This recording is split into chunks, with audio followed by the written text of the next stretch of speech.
a normal little pitch shot around the green and your full swing.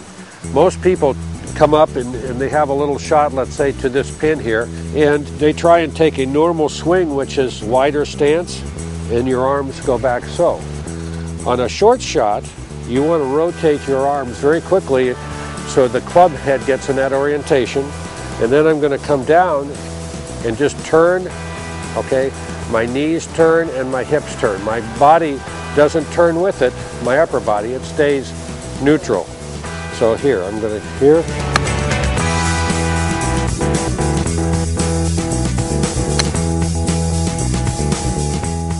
Tell me, we are using two different clubs. Yeah. And no? Yes, Yes, both, we are, both, right? Yeah, this is a 60. Well, the other one was a 60 as well. Lovely. We have many different clubs. Yes.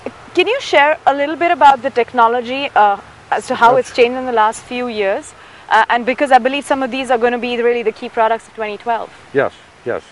Let me go and get my other wedge. We have a couple different. One of the things that we like to have are different options, because when you have soft sand, when the sand is soft, you need more bounce. Right. Otherwise, you'll dig. If you have hard, firm sand or firm conditions, grass around the greens, you need less bounce because you need to get down to the ball. And so we have different options. We have different. This is a wedge that we had last year. We still have it in the line, and it has more bounce. Our new wedge has a little bit less bounce for firmer conditions. Right. So that's what you need to look at as well, especially in your 58 or 58 and 60. Sure. When you sort of design clubs, do you keep a certain sort of like a checklist in mind?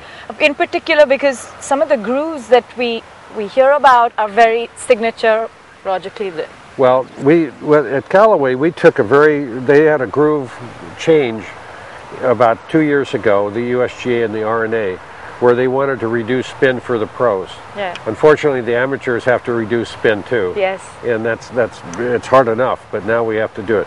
So what we did is we came out with more grooves. We have 21 grooves versus 15, which is on a typical wedge. Right. So the more edges we catch the ball, the more spin.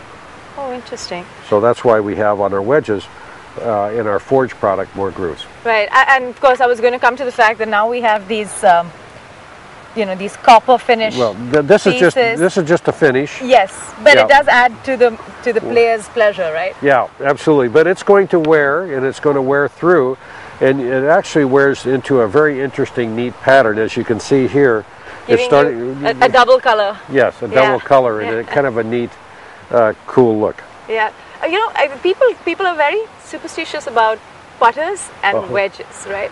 If something gets lucky for them, they want to stick to it, even if it wears out. It's fashionable. Well, out on tour, people can change their irons, but they hardly ever change their putters and wedges. And once you get a wedge that really likes you, you duplicate it all the time because you tend to have a conversation with it and then keep up the game, probably win. Absolutely. You hit a shot very memorable shot in a tough condition, and that you have a long memory for that. As a global market for golf, there have been some ups and downs lately, right? In terms of people's interest in the game, the crisis that the game has been through, both in terms of player changes and certainly in terms of money, funding. In many ways. Has this got the game out for the better? Have we come out better, stronger? Well, the game will last. The game is really fun. You get great satisfaction and personal satisfaction because it's an individual game. And it doesn't take one body style. There's short people, thin people, tall people. So from that standpoint, there's no perfect build, okay? And you can see on the tour there's, all kinds of different body shapes out there, little chubby ones like me, to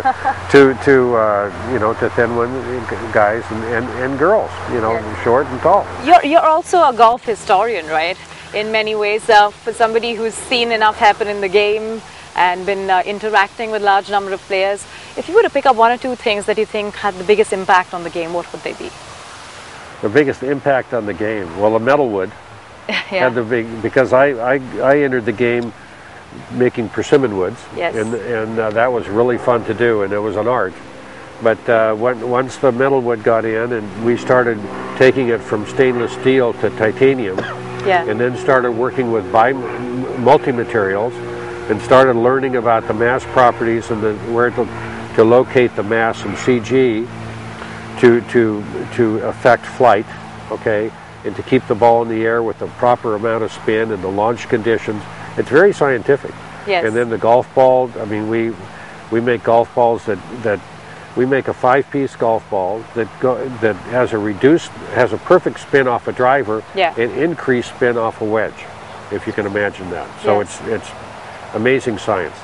And that's something that's obviously been a game-changing move for the game. But the one thing that I think the amateur golfer is really going to benefit is all the fitting that we're doing now. We have a driver that's coming out, the razor fit the adjustable one. Yeah. We can, and it's simple. We have 6 different settings, 3 on the hosel and 2 in the weights, and it really moves the ball around, and it's very cool. I know it's certainly very cool, but I would want to know, given that people who rule golf are the ones who are a bit of a traditionalist category of people, how are they taking to stuff like adjustable drivers? I saw belly putters that are almost digging into your chest. They are really tall ones. Well, they're tummy putters. They hinge right in the tummy. Yeah. You know. Well, we're trying to be as nice as we can to the ruling body. To nudge and well, see. to nudge them along, but so far they've been. No, they do a great job in controlling, the game and making it uniform and making it consistent, and they do a good job. We battle with them because we were always pushing, and that's kind of our job to do that. That is true, yeah. But they have confined us pretty well right now. The starting direction of your ball flight depends on the path of your club or your swing plane.